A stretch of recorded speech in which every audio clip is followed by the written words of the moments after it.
श्री राम जय राम जय जय राम। श्री राम जय राम जय जय राम। राधे श्याम जय जय राधे श्याम राधे श्याम। श्री गणेशाय नमः। श्री सीतारामाभ्यां नमः। श्री हनुमते नमः। श्री उमापते नमः। श्री गुरुवे नमः। सब संतन की जय जय जय जय सीता राधे श्याम।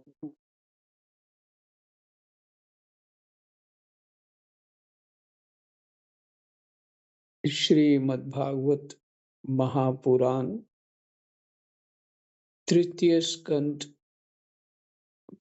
15वां अध्याय और श्लोक संख्या 27 से पाठ करेंगे।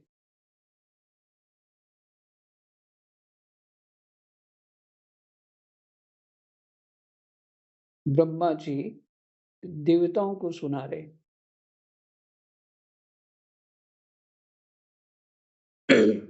वैकुंठ का वर्णन हुआ,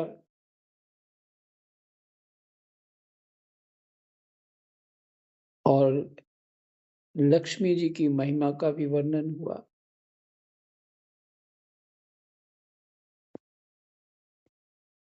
और वहां जो जिन्होंने स्त्री भाव से भजन किया है, वो स्त्रियां वहां भी अपने स्वरूप के अनुसार भगवान के ही भगवान रूप ही है, वो उनका भी वर्णन हुआ।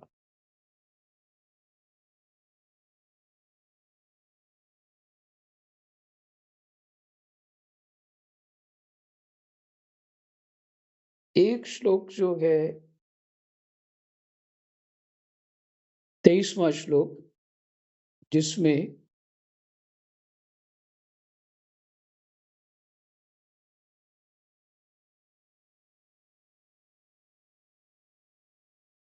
जो भगवान की लीला कथाओं का श्रवण नहीं करते,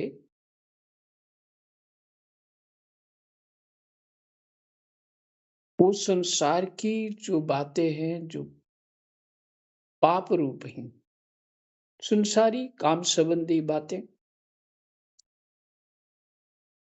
और उन्हीं में जिनका चित्त लगा हुआ है,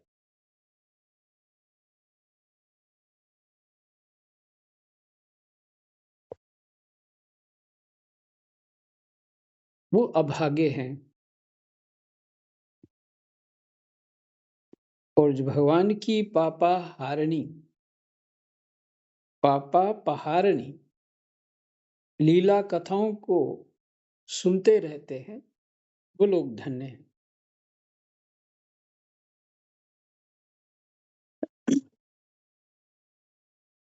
फिर आगे संतों के प्रेम का भी वर्णन हुआ। अब वहां ये सुना रहे हैं कि सनकादि ऋषि पहुंचे हैं उस वैकुंठ धाम में।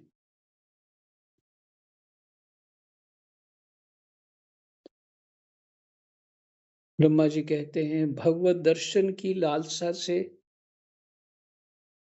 अन्य दर्शनीय सामग्री की उपेक्षा करते हुए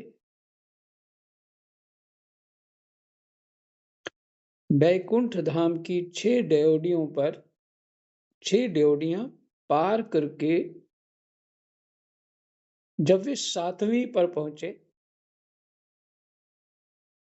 तब वहां उन्हें हाथ में गदा लिए 2 समान आयु वाले देवश्रेष्ठ दिखलाई दिए,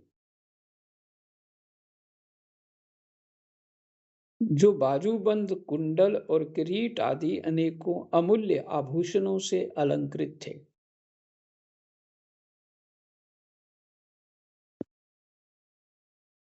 उनकी 4 श्यामल भुजाओं के बीच में मतवाले मधुकरों से गुंजायमान वनमाला सुशोभित थी।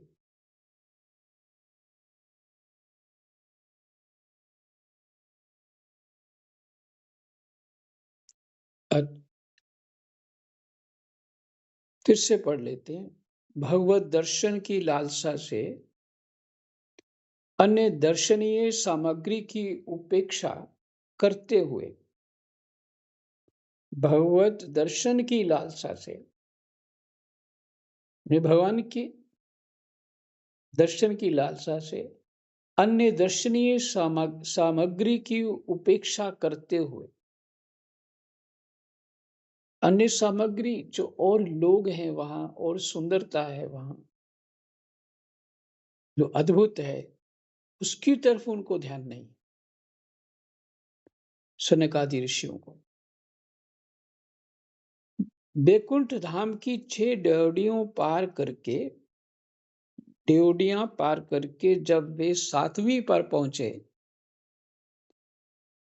तब वहां उन्हें हाथ में गदा लिए 2 समान आयु वाले देव श्रेष्ठ दिखलाई दिए, जो बाजूबंद, कुंडल और किरीट आदि अनेकों अमूल्य आभूषणों से अलंकृत थे। उनकी 4 श्यामल भुजाओं के बीच में, अच्छा वहां वर्णन पहले ही हो चुका है। ये भगवान श्याम स्वरूप है तो सभी वहां श्याम स्वरूप है और भगवान के समान ही दिखते हैं वहां पे सभी के सभी। और और भगवान की पहचान कैसे होगी वहां जब सभी ऐसे तो भगवान कैसे? भगवान की छाती पर एक तो वैजंती माला होती है, दूसरा बाएं छाती पर बाएं तरफ लक्ष्मी जी का एक स्केच होता है जो स्वर्ण रेखा से होता है, और दाएं उनके वक्षस्थल पर भृगुलता, जो भृगु महाराज ने उनकी छाती पे लात मार दी थी, वो निशान है। तो इससे पहचान हो जाती है यही भगवान है।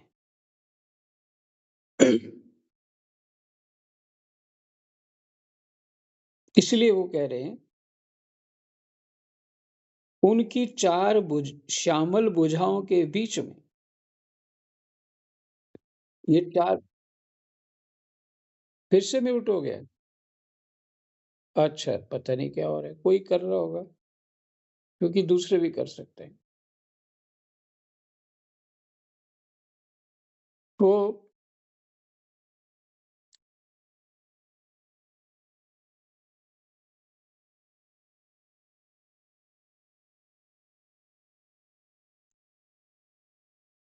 उनकी 4 श्यामल भुजाओं के बीच में मतवाले मधुकरों से गुंजायमान वनमाला सुशोभित थी। वो भी चतुर्भुज स्वरूप हैं। उनके भक्त भी वहां चतुर्भुज स्वरूप परमात्म रूप होके ही रहते हैं। इससे यह सिद्ध हो जाता है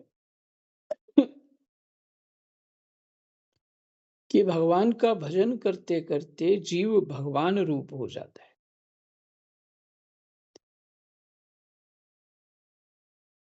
और माया के वश होकर के संसार का चिंतन करते करते जीव संसार रूप हो जाता है, सुख दुख से भयभीत हो जाता है, सुख नहीं मिल रहा, ये भी एक दुख है।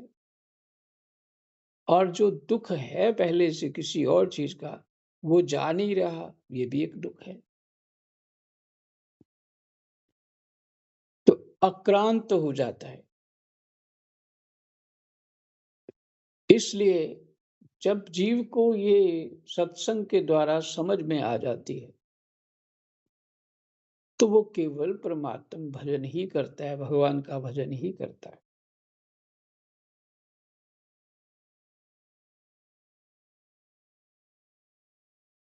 जब उसकी ये निश्चयात्मिका बुद्धि हो जाएगी कि परमात्मा के भजन के अतिरिक्त कोई सार नहीं है,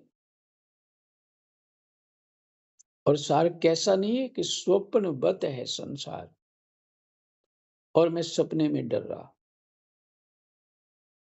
क्योंकि ये माया से संसार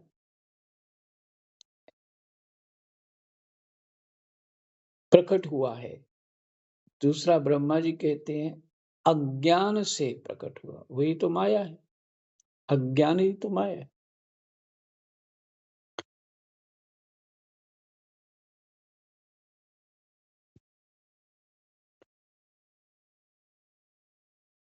तथा बाकी बोहें फड़क फटकते फड़कते हुए नासिका रंध्र और अरुण नयनों के कारण उनके चेहरे पर कुछ क्षोभ के से चिन्ह दिखाई दे रहे थे। देखने में वो भगवान के ही समान है,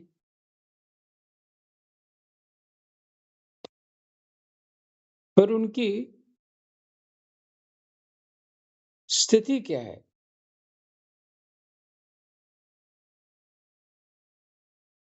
फड़कते हुए नासिकारंध्र और अरुण नयनों के कारण उनके चेहरे पर कुछ क्षोभ के से चिन्ह दिखाई दे रहे थे। ये कौन पार्षदों की बात कर रहे हैं? जो भगवान रूप ही है वहां पार्षद।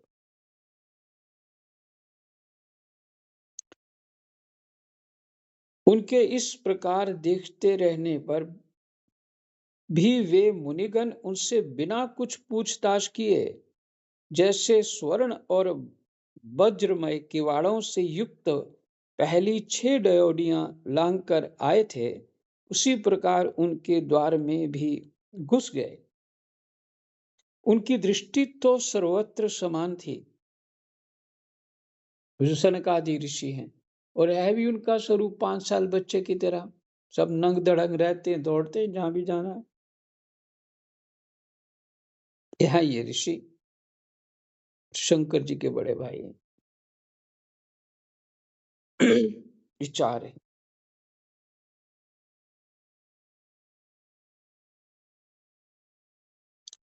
और उनकी जो दृष्टि है, सर्वत्र दृष्टि जो है, वो समान रूप से भगवतमयी दृष्टि है। और इसीलिए तो वो इधर उधर नहीं देख रहे थे, भगवान के पास ही जाना। और वे निशंक होकर सर्वत्र बिना किसी रोक टोक के विचरते थे। वे चारों कुमार पूर्ण तत्वज्ञ थे।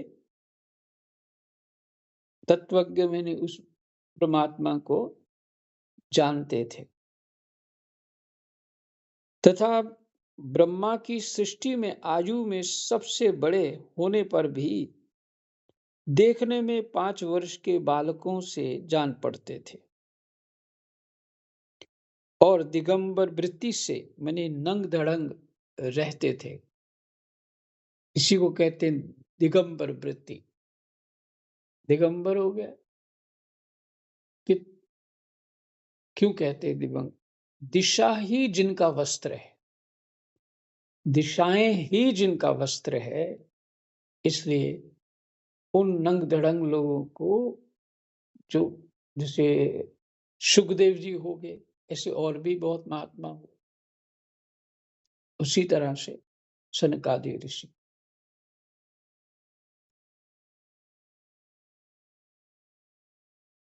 उन्हें इस प्रकार निसंकोच रूप से भीतर जाते देख उन द्वारपालों ने भगवान के शील स्वभाव के विपरीत सनकादि के तेज की हंसी उड़ाते हुए उन्हें बैंत अड़ाकर रोक दिया। यद्यपि वे ऐसे दुर्व्यवहार के योग्य नहीं थे, जब उन द्वारपालों ने वैकुंठवासी देवताओं के सामने पूजा के सर्वश्रेष्ठ पात्र उन कुमारों को इस प्रकार रोका, तब अपने प्रियतम प्रभु के दर्शनों में विघ्न पड़ने के कारण उनके नेत्र सहसा कुछ कुछ क्रोध से लाल हो उठे और वे इस प्रकार कहने लगे। मुनियों ने कहा, अरे द्वारपालो, जो लोग भगवान की महती सेवा के प्रभाव से इस लोक को प्राप्त होकर यहाँ निवास करते हैं, वे तो भगवान के समान ही समदर्शी होते।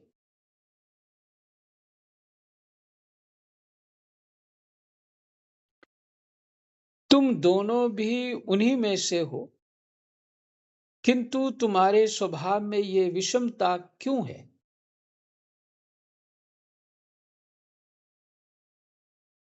अब तो नहीं हो गया म्यूट?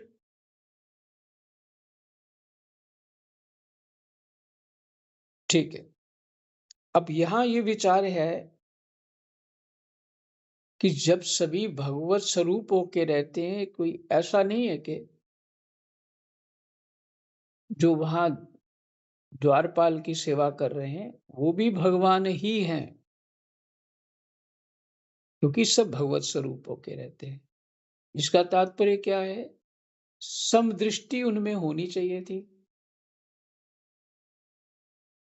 इसलिए सनकादि कह रहे हैं,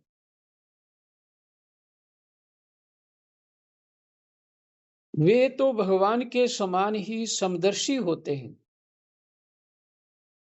अच्छा, भगवत रूप होकर ही वैकुंठ में जाया जा सकता है, इस शरीर और मन बुद्धि से नहीं पहुंचा जा सकता हूं। भगवत स्वरूप होकर के ही जाया जा सकता।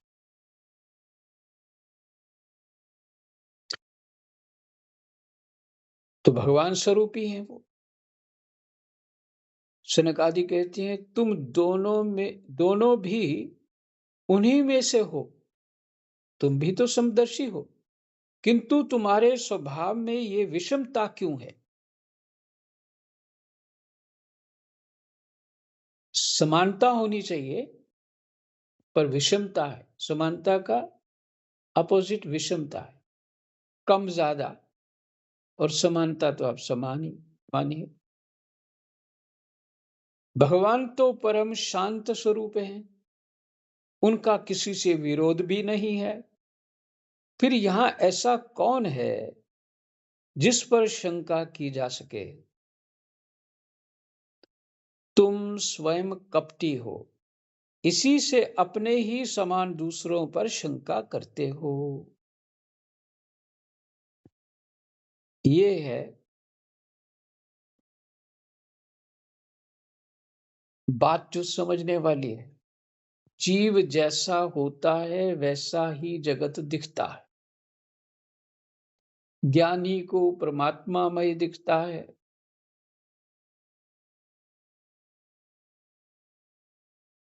मूर्ख को तो ये लगता है कि यहाँ जो कर लो, जो खा लो, पी लो, नाच लो, इस संसार का कोई भी रचयिता नहीं है, अपने आप हो गया, यहाँ कोई किसी को पूछ नहीं रहा। ये जितना वेस्टर्न कल्चर है वो सारा ऐसा ही है। कर्म पे का कोई सिद्धांत नहीं है वहां। भगवान होते हैं, नहीं, वैसा कुछ सिद्धांत नहीं, कहीं भी नहीं है। भारत के अतिरिक्त, भारत की संस्कृति के अतिरिक्त कहीं नहीं।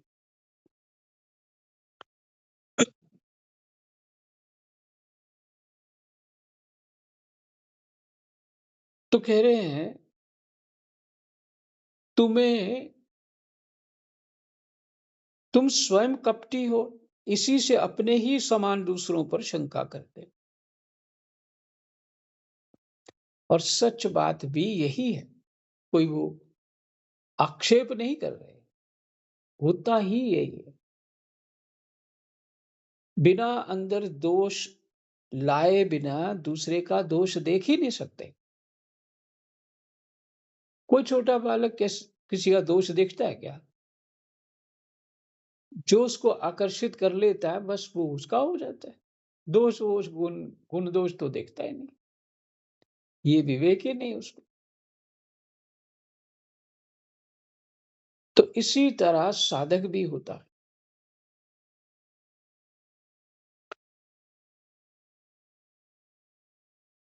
अगर संसार बुरा दिखता है तो वो बुराई हम में है।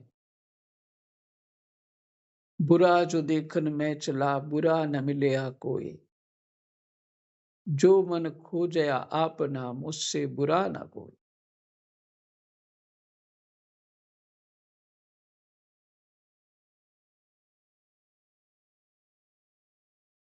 भगवान के उदर में ये सारा ब्रह्मांड स्थित है। इसलिए यहाँ रहने वाले ज्ञानी जन सर्वात्मा श्री हरि से अपना कोई भेद नहीं देखते। वैकुंठ की बात बता रहे हैं। बल्कि महाकाश में घटाकाश की भांति उनमें अपना अंतर्भाव देखते हैं। घटाकाश गढ़ा तोड़ दो तो उसके बाद वो जो उसका भीतर का आकाश है वो महाकाश में मिल जाएगा। बस इतना ऐसे ही सिद्धांत समझ के वो सब कुछ परमात्मा में अब उनमें अपना अंतर्भाव देखते हैं।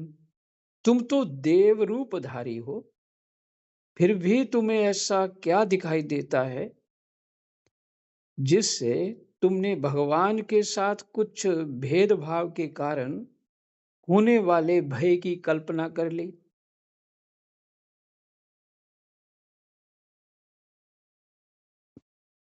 तुम हो तो इन भगवान वैकुंठनाथ के पार्षद, किंतु तुम्हारी बुद्धि बहुत मंद है।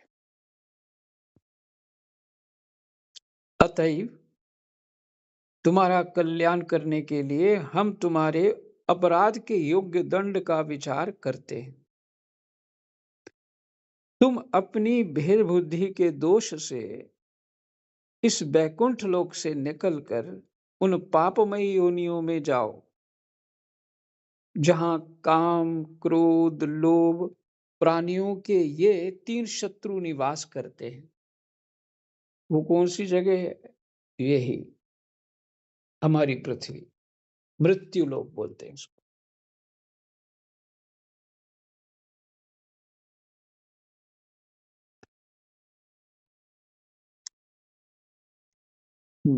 मैं विचार कर रहा हूं कि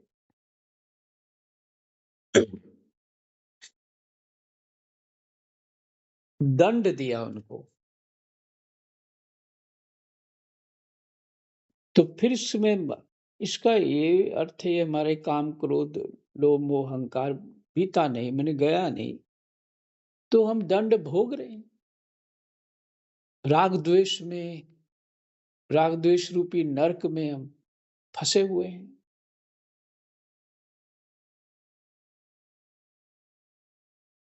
वही देह घेह में आसक्ति, राग द्वेष में चिंतन, ऐसा हो जाए वैसा हो जाए कल्पना करते करते मरना है बस और कुछ नहीं। ये दंड तो हमको मिला ही हुआ है। तो उन्होंने जय विजय को श्राप दे दिया। सनकादि के ये कठोर वचन सुनकर और ब्राह्मणों के शाप को किसी भी प्रकार के शस्त्र समूह से निवारण होने योग्य ना जानकर श्री हरि के वे दोनों पार्षद अत्यंत दीन भाव से उनके चरण पकड़कर पृथ्वी पर लौट गए। वे जानते थे कि उनके स्वामी श्री हरि भी ब्राह्मणों से बहुत डरते हैं।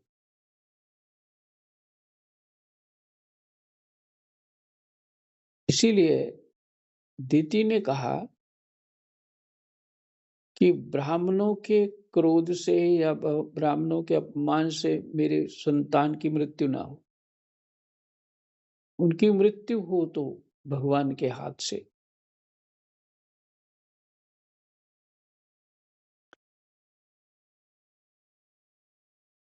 कहते उनसे ब्राह्मणों से श्री हरि भी डरते हैं। फिर उन्होंने अत्यंत आतुर होकर कहा, भगवान, हम अवश्य अपराधी हैं,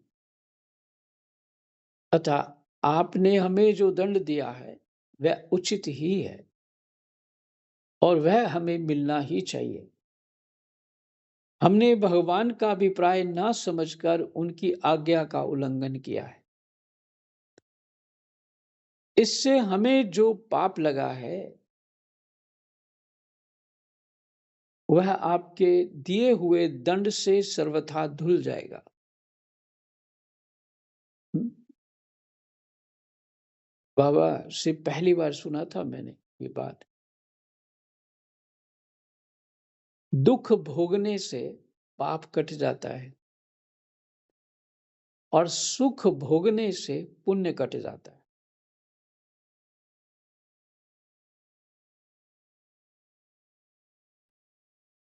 तो इनको दंड मिला, किंतु हमारी इस दुर्दशा का विचार करके यदि करुणावश आपको थोड़ा सा भी अनुताप हो, तो हमारे ऊपर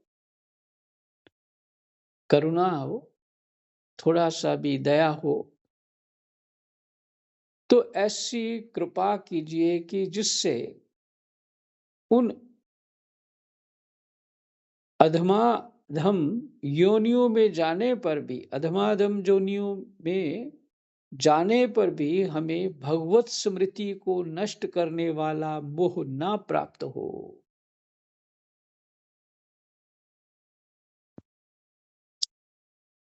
और हम इतने अच्छे हैं कि हम मोह के बिना जी नहीं सकते।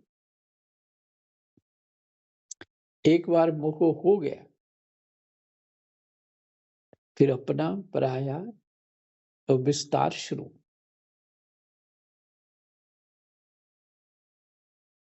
तो मोह के कारण ही भगवत विस्मृति होती है।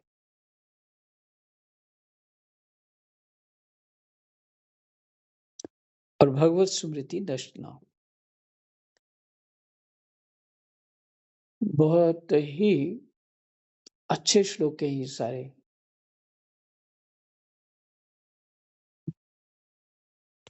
चित्त में रखने योग्य हैं, उनका चिंतन करने योग्य। समय हो गया है, यही 36 श्लोक पे विश्राम कर लेते।